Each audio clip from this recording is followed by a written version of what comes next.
পুরো কষ্টে যাচ্ছে। পাশের ফ্ল্যাটে কি হচ্ছে তার গোপন ভিডিও ধারণ করতে গিয়ে বহুতল ভবনের সরু কার্নিশে ঝুলে পড়েন এক ব্যক্তি।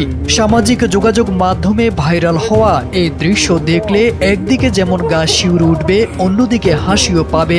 সস্তার কৌতূহল মেটাতে গিয়ে ভয়কে তুড়ি মেরে নিজের জীবনটাই যেন বাজি রেখেছিলেন তিনি। সামান্য এদিক ওদিক হলেই ঘটে যেতে পারত ভয়াবহ দুর্ঘটনা, কিন্তু সে ঝুঁকির কথা ভুলে গিয়ে তিনি ব্যস্ত ছিলেন প্রতিবেশীর হাঁড়ির খবর নিতে।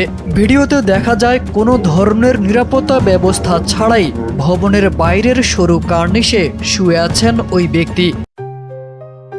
JBS holdings limited. এক হাতে জানালার গ্রিল শক্ত করে ধরে অন্য হাতে মোবাইল ফোন উঁচিয়ে পাশের ফ্ল্যাটের দিকে তাক করে রেখেছেন। ধারণা করা হচ্ছে পাশের বাসা থেকে ভেসে আসা পারিবারিক কলহের দৃশ্য বা শব্দ ধারণের চেষ্টা করছিলেন। অবশেষে ভিডিও ধারণ করা হলে সেটি দেখেও নেন তিনি। বেনারস গ্লোবাল টাইমস নামের একটি ফেসবুক পেজে ভিডিওটি প্রকাশের পর দ্রুত ভাইরাল হয়ে যায়। নেটিজেনদের কেউ এই ঘটনাটিকে হাস্যকর বলছেন, আবার কেউ ব্যক্তিগত গোপনীয়তায় হস্তক্ষেপের প্রবণতা নিয়ে উদ্বেগে প্রকাশ করেছেন।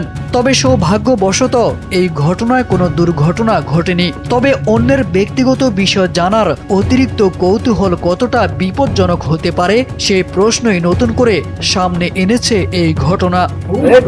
পুরো কষ্টে যাচ্ছে।